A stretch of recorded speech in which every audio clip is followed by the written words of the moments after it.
Bienvenidos a la siguiente clase de anatomía virtual. El día de hoy estaremos revisando la circulación coronaria, la relación que tiene con el EKG y con los infartos agudos al miocardio. De manera de inicio vamos a revisar primero la anatomía de la circulación coronaria. Posteriormente vamos a revisar las derivaciones del EKG y la relación que tiene con estas arterias y caras del corazón. Y por último algunos ejemplos de infartos agudos al miocardio y la relación que tiene con las derivaciones del EKG. Entonces, para iniciar, vamos a repasar la anatomía de las arterias coronarias, sabiendo que tenemos una arteria coronaria derecha y tenemos una arteria coronaria izquierda. La arteria coronaria derecha, pues como su nombre lo dice, se va hacia el lado derecho, nace del seno coronario derecho, pasa a la derecha del tronco de la arteria pulmonar y da ciertas ramas en su recorrido. En este recorrido pasa a través del surco coronario hasta que se hace posterior, llega a la región posterior del corazón y también da otras ramas en este punto. Entonces vamos a repasar cuáles son estas. Entonces la primera rama es la rama del conus arteriosus. Luego da una rama al nodo sinoatrial. Luego da una rama de la aguda marginal. Posteriormente se hace posterior, valga la redundancia. Y da una rama no atrioventricular, una posterolateral y una descendente posterior. Algo importante de la circulación coronaria es que la que dé la rama de la descendente posterior es la que se considera como dominante entre las arterias. Y en el 85-90% de los casos, esa dominancia está dada por la coronaria derecha. Si esta rama fuera de la circunfleja izquierda, entonces la dominancia sería izquierda, que se da únicamente en un 15 a un 10% de los casos. Entonces vamos a revisar estas ramas en el modelo tridimensional. Entonces, como bien dijimos, las arterias coronarias se originan de las valvas aórticas. La derecha se va hacia la derecha, pasando del lado derecho del tronco de la arteria pulmonar, pasa a través del surco coronario hacia la región posterior, donde va en el recorrido va a ir dando algunas pequeñas ramas. Entonces, primero, como bien les dije, aquí está la coronaria izquierda saliendo del seno de Valsalva del lado izquierdo, aquí está del lado derecho. Entonces la derecha es la que nos interesa en este momento. La primera rama, la rama del conus. Ok. Para que recuerden cuál es el conus. El conus, aquí se me fue un poquito. Pero el conus es el tracto de salida, el outflow tract del ventrículo derecho. ¿Sí? Entonces esta área está irrigada por la coronaria derecha en su rama del conus. Luego tenemos una rama del nodo sinoatrial, ¿sí? Que va a dar la irrigación de este nodo que es muy importante para la autorregulación del corazón. Luego tenemos una rama aguda marginal que va a irrigar todo lo que hace el ventrículo derecho prácticamente. Luego sigue en el surco coronario, se va a la región posterior y va a dar una rama del nodo atrioventricular y una descendente posterior. Entonces, prácticamente la coronaria derecha vemos la importancia que tiene de cómo brinda la irrigación al nodo sinoatrial, al nodo atrioventricular, al atrio derecho, al ventrículo derecho, el tercio posterior, el septum interventricular también, y la parte diafragmática de el ventrículo izquierdo, por estas ramas posterolaterales que da. Entonces, eso sería todo con el ventrículo, con la coronaria derecha. Ahora vamos a estudiar la coronaria izquierda. Ahora repasaremos lo que va a ser la coronaria izquierda. Entonces, primero la coronaria izquierda nace de su seno de Valsalva del lado izquierdo, pasa del lado izquierdo e inferior al tronco de la arteria pulmonar, llegando a la región anterior del surco interventricular, donde da dos ramas, la descendente anterior y la circunfleja. En algunos casos da una arteria del ramus, ¿sí? Dando una trifurcación, ¿sí? Y ahora si seguimos la descendente anterior, esta va por el surco interventricular, va a dar unas ramas que son las diagonales La primera se llama primera diagonal, segunda diagonal y subsecuentemente. Y también da una rama septal, la cual da la irrigación de los 2/3 anteriores del septum interventricular. Eso sería con la descendente anterior, la cual ya en el ápex cardíaco se anastomosa en la región posterior con la descendente posterior de la coronaria derecha. Entonces eso sería todo con la descendente anterior. Ahora la circunfleja da una rama que es la obtusa marginal, que va a dar la irrigación de la región lateral del corazón, y posteriormente la circunfleja va a continuar en el surco coronario, ¿sí?, hasta la región posterior, dando pequeñas ramas atriales y ventriculares. Entonces, identificando estas ramas en el modelo tridimensional, primero, como bien vimos anteriormente, tenemos el seno de Valsalva del lado izquierdo, que da el tronco común de la coronaria izquierda, la cual en la región anterior del surco interventricular se divide en una rama descendente anterior con sus ramas diagonales. Aquí haría falta la rama septal, se la voy a dibujar aquí. Prácticamente sería la rama septal. Luego tenemos la arteria del ramus, ¿sí?, que estas no se dan todos los pacientes, solo en algún porcentaje pequeño de pacientes lo podemos ver. Y luego tenemos la circunfleja, que da la obtusa marginal, que se continúa en la región posterior y, como bien dijimos anteriormente, en un 10 a un 15% de los casos da la dominancia del corazón, dando la descendente posterior. Importante que va en el surco interventricular, pero en el surco coronario, similar a la coronaria derecha.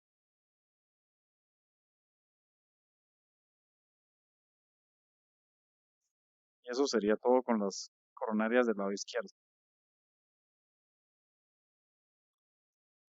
Bueno, entonces ya revisamos la anatomía de la coronaria derecha, de la coronaria izquierda, y un concepto bien importante de entender para las siguientes partes de la clase son los territorios vasculares. Entonces, si pudiéramos dibujarlos, veríamos que tenemos un territorio vascular para la coronaria derecha, otro para la descendente anterior y otro para la circunfleja izquierda, ¿sí? Estas últimas dos siendo ramas de la arteria coronaria izquierda. Si lo aislamos, quitamos el dibujo.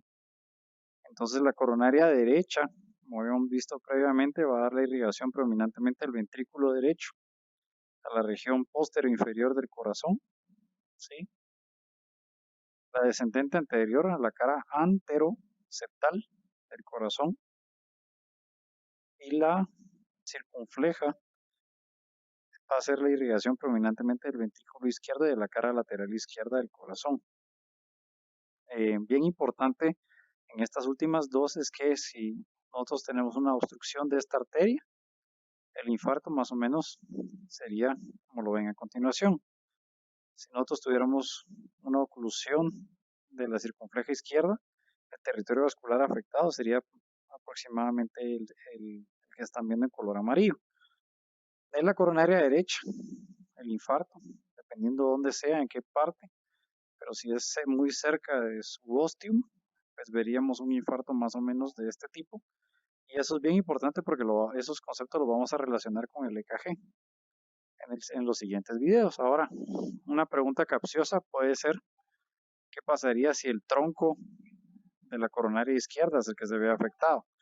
Entonces, en ese caso, tendríamos un infarto masivo del lado izquierdo, el cual involucraría tanto la descendente anterior como la circunfleja izquierda. ¿Sí? Entonces, ese concepto es sumamente importante, ya que se cuenta con un tronco común de las coronarias. Entonces, a continuación vamos a revisar la relación que tienen estas arterias con las derivaciones del EKG y cómo estos al final se relacionan los conceptos para infarto agudo del miocardio.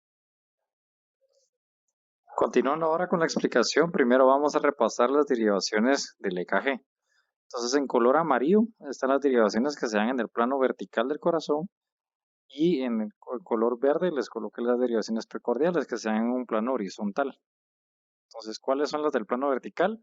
Son las derivaciones normales y las derivaciones aumentadas. Entonces tenemos 1, 2, 3, ABR, ABL y ABF. Sí, recordando que 1 está a 0 grados, 2 a 60, 3 a 120, ABL a menos 30, ABR a menos 180, a menos 150, perdón, y ABF a 90 grados.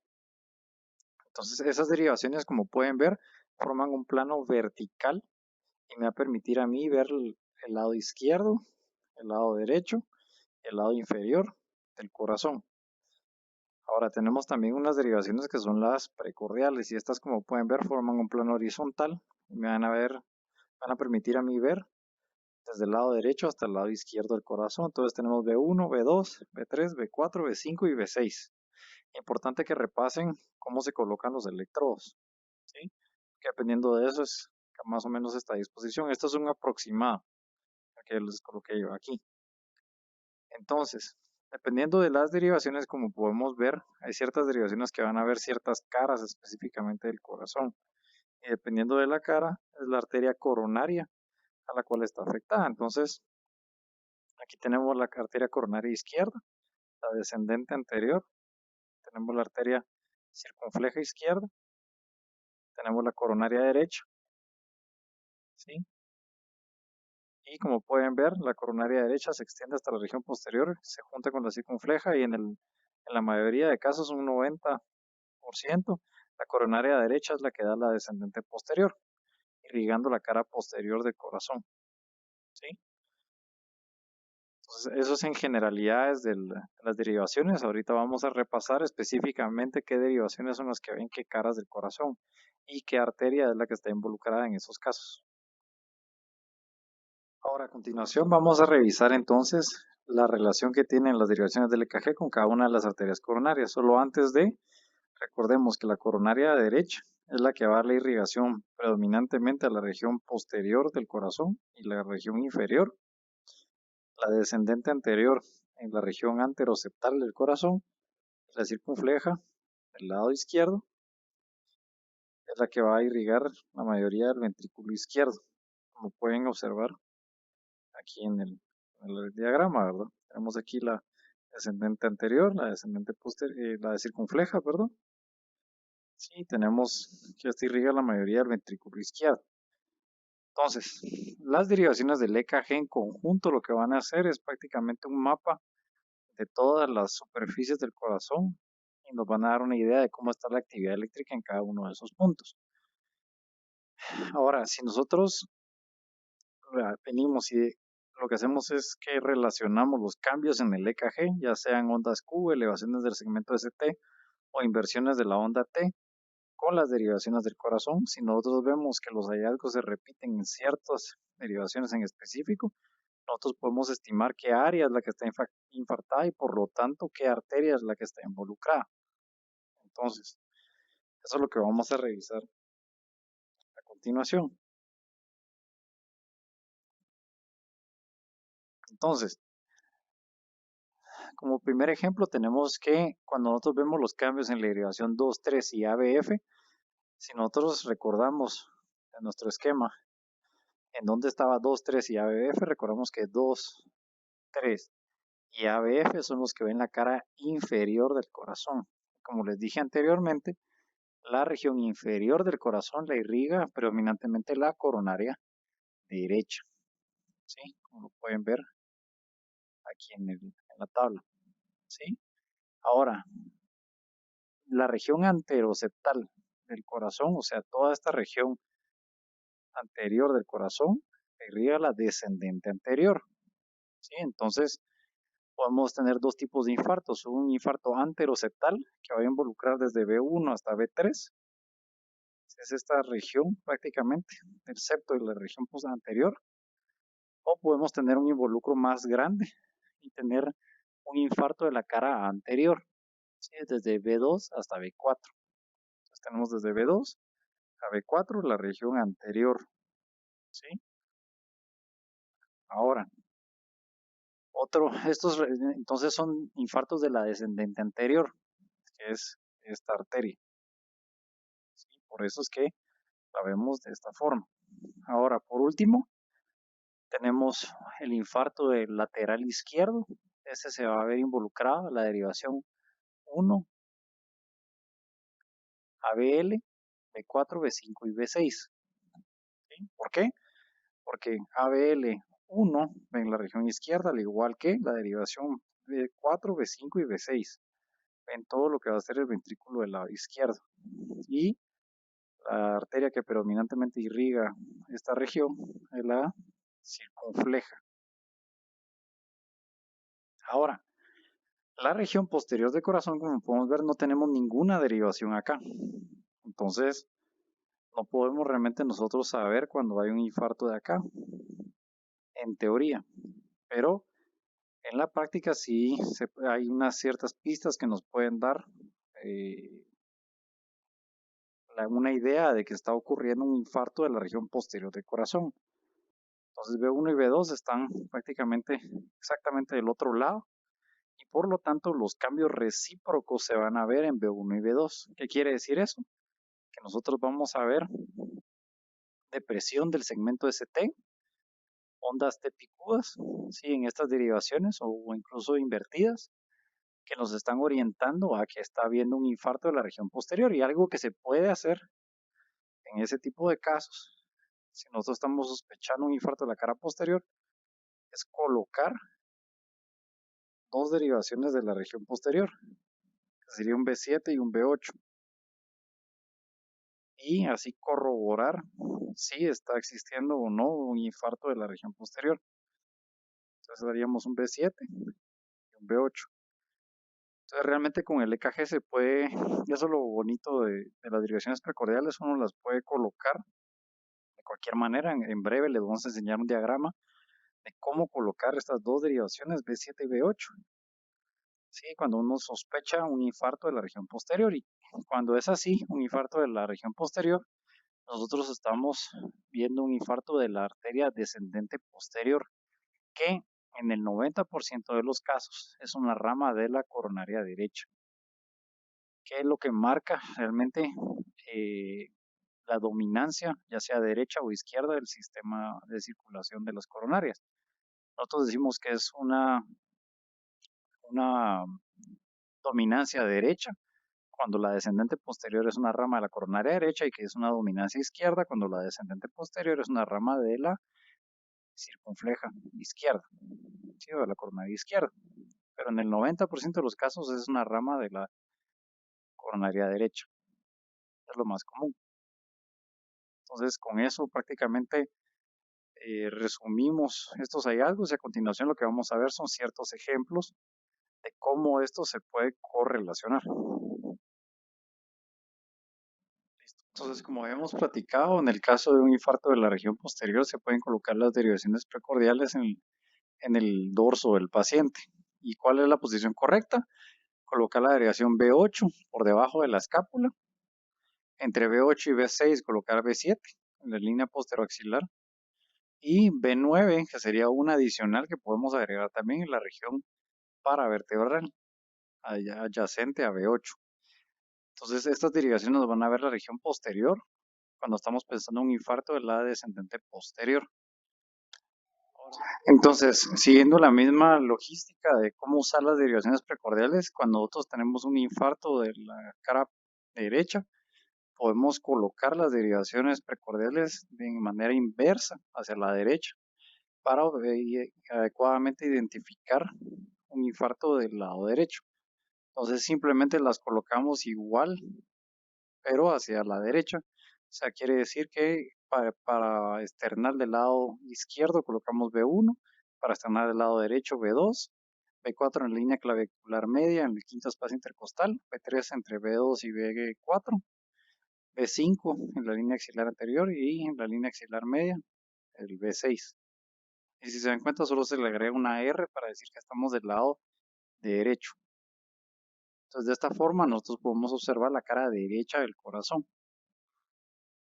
Vamos a usar los ejemplos del libro. A continuación tenemos el primer ejemplo en el cual se puede evidenciar que hay una elevación del segmento ST en la derivación número 2, 3, 4. ¿Qué quiere decir? 2, 3 y 4 en las estas precordiales. Y en base a lo que acabamos de estudiar, esto quiere decir que es un infarto de la cara anterior, así como lo podemos observar aquí en el modelo tridimensional. Entonces la elevación del segmento ST se está dando en estas tres derivaciones, predominantemente. Ahora tenemos el siguiente ejemplo, el cual pues lo que llama la atención inmediatamente es la elevación del segmento ST bien marcada en la derivación número 1. Y como podemos recordar, la derivación número 1 ve la cara izquierda del corazón. Entonces automáticamente lo que ustedes deberían de pensar es, voy a ir a investigar ABL, B5 y B6, porque son los que dijimos que miraban la cara izquierda. Entonces vamos a ver que definitivamente en 1 está elevado, en ABL también, y en B5, B6 también hay una elevación, aunque es menos obvia que en el resto. ¿Sí? Es una elevación un poquito más ligera, pero definitivamente sí tenemos una elevación. Eso quiere decir que el paciente está cursando con un evento isquémico en la coronaria izquierda, en la circunfleja izquierda específicamente. Ahora, algo que también llama la atención de este EKG es que en 2, 3 y ABF hay una onda Q prominente, ¿sí? Recordemos que 2, 3 y ABF son las derivaciones que ven la cara inferior del corazón. Entonces, son estas derivaciones 2, 3 y ABF. La región inferior, el paciente ya tuvo un infarto aquí. Y vemos ondas Q porque es literalmente la electricidad que está alejándose porque esta pared del miocardio ya no funciona. Entonces se da un efecto de ventana. Entonces toda esta parte inferior del corazón es pura fibrosis. Ya no tiene electricidad conduciéndose a través de ella. Y lo que veo yo es la electricidad que está del otro lado. O sea, esta parte ya no funciona. Entonces yo veo la electricidad que se está alejando de esta área fibrótica. Entonces lo veo como una onda Q prominente. Y también el paciente tuvo un infarto. Vamos a ver en 3, 4, 5 y 6. O sea, un anterior. ¿Sí? Desde 3, 4, 5 y 6. Entonces este paciente ya tiene una enfermedad aterosclerótica bastante avanzada. Aquí tenemos otro ejemplo en el cual lo que llama la atención es la elevación más marcada en la derivación número 3. ¿Sí? Como sabemos, 3 está en la región inferior. Entonces yo automáticamente debería ir a ver 2 y ABF y efectivamente en 2 y en ABF también hay elevación del segmento ST. Entonces este paciente tiene un infarto de la cara inferior. Dijimos que esta es la coronaria derecha. ¿Sí? Coronaria derecha. Y aquí tenemos otro ejemplo en el cual lo que llama la atención es la presencia de ondas Q bastante prominentes desde B1 hasta B5. Prácticamente es un infarto anterior extenso. Solo el B6 no está involucrado, pero vean, toda la cara anterior del corazón está afectada. Entonces esto es una afección bien marcada de la descendente anterior, que sería esta arteria. Entonces con eso concluiríamos lo que son los infartos agudos en el miocardio con elevación del ST. Entonces, estos importantes que pueden llevar a fallo ventricular agudo, el paciente puede cursar con la isquemia, provocar un desequilibrio en la contractibilidad del miocardio y el paciente presentarse con falla cardíaca aguda. También rupturas valvulares, si algunos de los músculos papilares se pueden romper y presentarse con regurgitación mitral o tricuspidia agudas. Un S4 reciente es indicativo en un paciente que no tenía antes un soplo de S4, es indicativo de un STEMI también. ¿Por qué? Porque la sangre está prácticamente vibrando contra un ventrículo que no está adecuadamente relajado. Y en el EKG, la elevación del ST más de 1 milímetro en las derivaciones de extremidades, o más de 2 milímetros en las derivaciones precondiales. Y otro criterio es cuando aparece un nuevo bloqueo de rama izquierda que no existía antes. Entonces, esos bloqueos que los vamos a ver con esta morfología son también otro criterio de un STEMI. Entonces, durante la clase vamos a ver lo que son los bloqueos de rama derecha, el bloqueo de rama izquierda y los bloqueos de cada uno también de los fascículos, el fascículo anterior y el fascículo posterior. Eso los vamos a ver más adelante. Sí. Bueno, con esto terminamos la circulación de las arterias coronarias, la relación con el EKG y el infarto agudo del miocardio. Durante la clase vamos a ver más en detalle algunos conceptos de la clase y del EKG. Espero que les haya gustado. Para la siguiente clase vamos a estudiar sobre las anomalías congénitas en otro programa. Espero que se preparen porque son bastantes anomalías y son conceptos bien importantes los que vamos a estar revisando. Les aconsejo que lean antes de la clase para poder tener todo esto más claro y para que podamos resolver cualquier duda. No olviden suscribirse al canal y darle like al video. Los esperamos para el siguiente.